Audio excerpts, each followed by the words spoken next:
Hello, I'm Professor McCoy, and today I want to talk about my own spiritual and religious journey and the sort of mirror that I found of it in St. Augustine of Hippo. And so I first want to go over Augustine's spiritual journey as recounted in the Confessions, and then I'll sort of draw some connections to my own spiritual journey and then how it resonated with me. So Augustine first began his spiritual journey more or less as a cultist, if you want. Um, he found himself joining the Manichees, which was a heretical sect, um, mostly throughout North Africa and throughout the time of his young adulthood. And they were nominally Christian; they were an offshoot of Christianity, so to speak. But more realistically, they were philosophical dualists, a sort of Gnostics. They held that the material world was objectively bad, and that the higher spiritual reality, the non-physical, the non-corporeal, was goodness itself, and that there was a god, in a sense, of the merely corporeal, and that god was a god of evil and a god of destruction. Essentially, was the devil, and that the god that we ought to worship is the god of the immaterial, the spiritual, and that these were competing forces of good and evil, of light and darkness, and that we should obviously take the good side. Now, Augustine has lots of arguments against the Manichees. Essentially, the first half of his collected writings are things that he wound up writing against the Manichees after leaving that sect. However, it's worth noting that he didn't leave that sect immediately for Catholicism. He made a sort of stopover in philosophical Neoplatonism, with the academics, or the academic skeptics. And in that course, he first really encountered the transcendental. He really encountered goodness itself, the form of the good. And this was not merely an intellectual conversion, an intellectual process. This was also deeply spiritual for Augustine, because he had the first of two major spiritual visions that he recounts in the Confessions, and that's known as the vision at Milan. And this was essentially Augustine going through what's called a Platonic ascent, which is a spiritual exercise or an intellectual exercise, depending on who you ask, where one goes from the ordinary everyday experience of the world around us and then conceptually explores that which is higher, and that which is higher, and higher and higher, until ultimately one can discover being itself. One can discover the form of the good and have a direct understanding of ultimate reality, however fleeting this might be. And that's key, because Augustine's experience of this form of the good, of God himself, as he later interprets this, is grasping, is desperate, and then ultimately he falls crashing back into the reality of this world. He cannot really fully grasp intellectually this perfect goodness itself, because it's so far beyond him, and there's nothing he has spiritually to bridge that unbridgeable gap. And so he has this brief, perfect glimpse at perfection itself, at the form of the good, as the Platonists would call it. But he crashes back down into this world, and he despairs for some time. And this is a difficult moment for Augustine, because on the one hand, he has this tremendously profound mystical experience that he got through the sort of Platonic method. But at the same time, it also starts to drive him away from the merely intellectual academic Platonism, because this experience was so ephemeral that he couldn't hold on to this understanding or this experience. So eventually he does wind up moving on, and he moves towards the Catholicism that he winds up finishing his life with. And ultimately, what really pushes him through, as many know, is his mother. But not just his mother's prayers. That is certainly his mother, Saint Monica, Not just her prayers were crucial, although certainly they were, but also another mystical experience that Augustine had in his early 30s, right before what turned out to be his mother's death. And this is what's known as the vision at Ostia. This is the second of the two major mystical experiences that Augustine recounts in the Confessions. And in this one, rather than doing a purely intellectual assent to the form of the good, what he does instead is he has a conversation with his mom. Augustine and Monnica, in her old age, in his full adulthood, sit together over a wonderful meal, and they have a conversation about the important things, about the transcendent, about heaven, about God, about life, about themselves and each other. And in this experience, he recounts that he and his mother had a profound vision of heaven. And the way he interprets this is a brief but satisfying glimpse at the beatific vision itself. And this is put in stark contrast to the earlier vision at Milan, because after their experience is finished, rather than falling out of it and crashing back to the fallen state of this world, it's as if they alight pleasantly and naturally back into the everyday goings on of their lives. It is still importantly temporary, because life is not over. This worldly life is not finished for either of them, not just yet. And so they're not in heaven. But this glimpse is an invited one. A good analogy that C.S. Lewis uses in another essay. This is obviously centuries later, but um, it's the difference between climbing a mountain desperately, trying to reach the top, trying to reach the heavens by climbing and climbing and climbing desperately through the thin air and the bitter cold and the desperation of clinging to the cliff face. And when you reach the top, yes, you've reached a summit, but there is still so much above you. And the difference between that and effortless flight, being drawn up into the heavens. That, he says, Lewis says, is much more what the spiritual life of the Christian is like, to be drawn up into the heavenly presence. And that is, I think, what Saints Augustine and Monica experienced in their shared vision at Ostia. Part of this is because it was not forsaking the corporeal in the way that he had with the Manichees, and even to a degree the way he had as a Platonist. Remember, they were together. They were experiencing a wonderful meal that was not, I wouldn't say, part of the vision, but it grounded them in reality. And Augustine eventually came to accept, and came to explain even, that this grounded physical reality is good, fundamentally, essentially good, because it was created by God. It is a gift of God to us. And it was by accepting that gift and drawing upon it and then building from it, they were able to have this glimpse of heaven.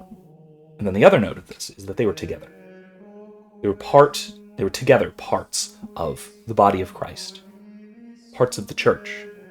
And that this ascent to heaven is not something that we do simply on our own, by ourselves, in our comfortable armchair, smoking our philosophical pipe. Not, again, anachronism, but you get the idea. Perhaps with perhaps over near his fireplace, and sitting and contemplating over his philosophical books or whatnot, however the case might be. No, the spiritual life is one that we experience together, and that's a key insight that he draws from the vision at Ostia. And when his mother passed a few years later, she died uh, happy, satisfied, overjoyed even that her beloved son had joined the church that she had loved her whole life. It's a beautiful little story. It's a brilliantly insightful philosophical text. So I do highly, highly recommend giving Augustine's Confessions a read if you've not. In fact, I may at some point invite some of you, all of you perhaps, to a reading group of it. I've thought about this sometime.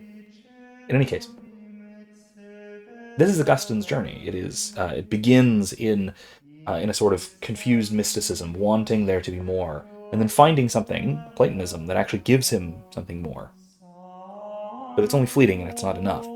And eventually, he finds the truth. He finds a true and satisfying mystical experience through the body of Christ. And so his journey began in mystery, went through the rigors, the intellectual rigors of Platonism, and ultimately found satisfaction in the church given to us by Christ.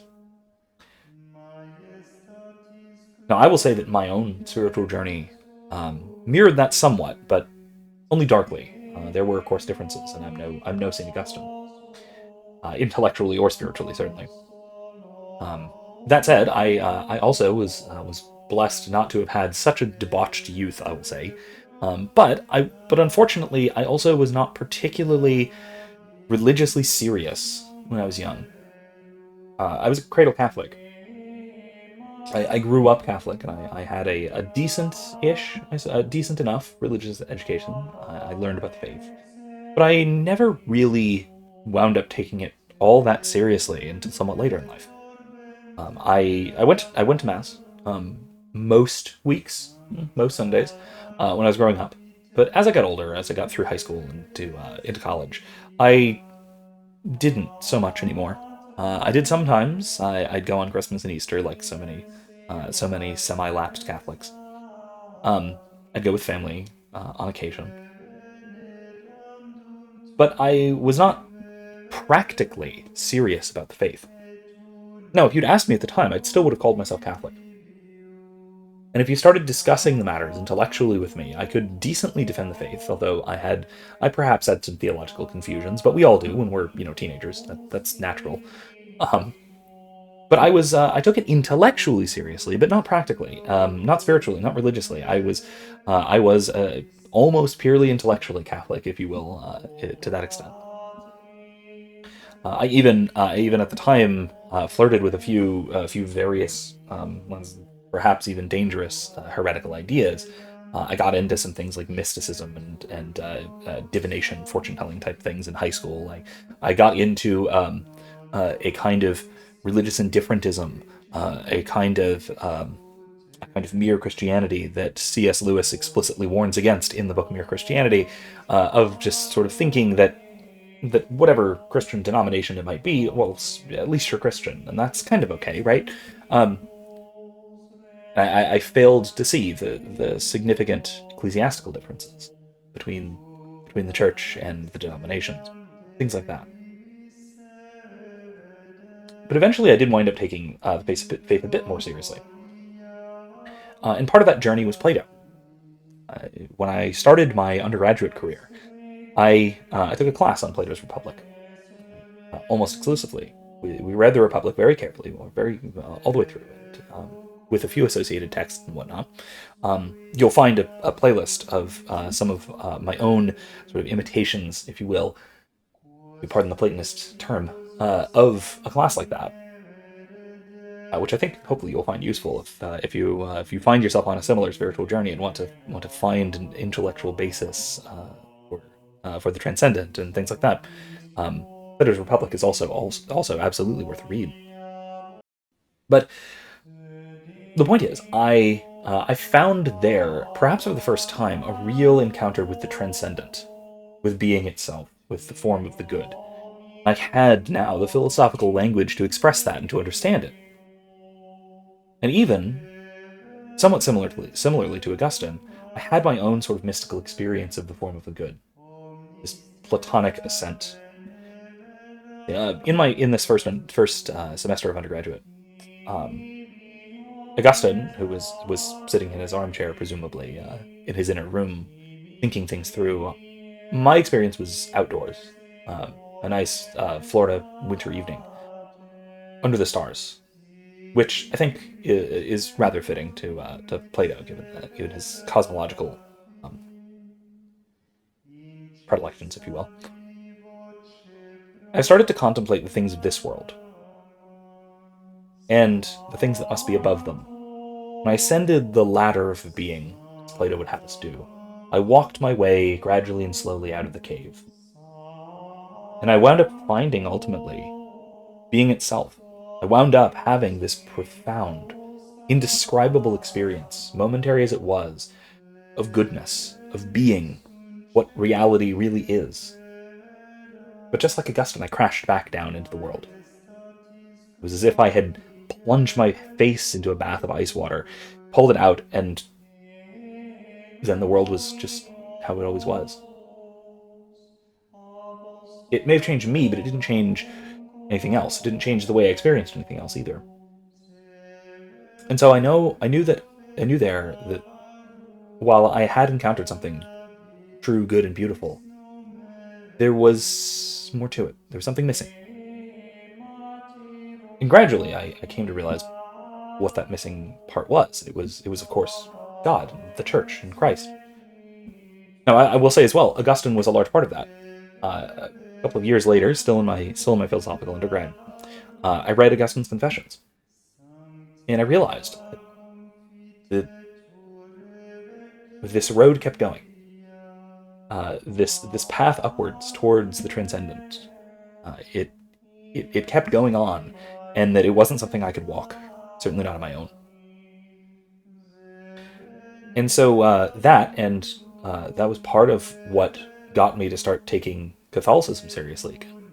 The other aspect of it was again somewhat similar to Augustine, who needed to have a connection with someone else, someone that he loved and cared about, in order to really start taking faith seriously and start taking it religiously. I My then girlfriend, now my wife, um, was starting to explore ideas about the transcendent, about religion, about Catholicism, um, for independent reasons that I'll maybe talk about another time. But the point is, for this discussion, that I found myself answering a lot of questions and having a lot of probably what wound up to be important spiritual conversations. And a couple of things happened. One, I found myself being a hypocrite. I found myself explaining the importance of the faith and the importance of spiritual practice and religious exercise, and then not going to mass. That showed myself quite a mirror, I might say. But then also, um, I found I found a reality to it all by explaining it and by having these personal conversations about the matter that impressed upon me its reality. And eventually, upon once I wound up going back to church more often and started attending mass properly and weekly at least, and started to realize not just the intellectual truth of the faith, but its profound spiritual and personal truth. Not that this truth is personal to me, but its impact upon me. I started to really understand and started to really see the Eucharist. And that for me was the second and so far really final profound mystical experience in my life. The only other times, aside from this bizarre little Platonic ascent, that I've had profound spiritual experiences has been in front of the Blessed Sacrament, has been the the understanding and the perception even that there is Christ, there is God Himself, condescending to us in such paltry forms, and that even his body when he was walking among us was such such a diminution of the divine essence. That God would do that for us, and that is such a profound, impactful experience, a realization for me that I can't turn back. And so again, I think that this is a bit of, like I said, a bit of a just a sort of personal journey for me. But I find a parallel with Augustine that both of us started out sort of not taking religion or God or faith all that seriously, and then we were sort of hooked in by the intellectual aspect of it, and I certainly was. I really only started to discover faith and spirituality or religion or anything like this because of the intellectual aspect. Because, well, it's true, first of all. Then also, I started to have the language to understand it. And I think that goes for Augustine as well. And then I think Plato is a good on ramp to that sort of thing, because Plato is profound, especially when it comes to the transcendentals, in a way that most philosophers are not. But it's not enough. I realized that in much the same way Augustine did, with his help, both by the help of his writing and I'm sure by the help of his intercession as well. I found myself praying to Saint Augustine for such help a lot at the time. I'll say,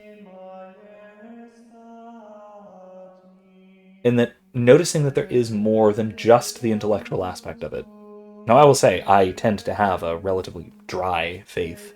I don't have a lot of profound religious mystical experiences. I'm not particularly emotional when it comes to religion, spirituality, my relationship with God. Um, but that doesn't mean that it isn't real. And that doesn't mean that it isn't deeply personal in a way that is, personal to me, that in a way that is appropriate to my own particular temperament, my own particularly intellectual temperament. So I thought I would share this, and I thought I would share my own experience, and I thought I would talk a bit about Augustine's story, which I love very much, um, in the hopes that maybe you'll think more about these sorts of things, and that if you're searching, then maybe you'll try out the path that I walked, the path that Augustine, or the path that Augustine walked, in the hopes that maybe, just maybe, somewhere along that you will be picked up into the divine life as he was. Anyway, thanks for sitting through this with me. Something I really wanted to talk about for some time now, and I hope you enjoyed, and I hope you take something away from this. And God bless. Till next time. See you then.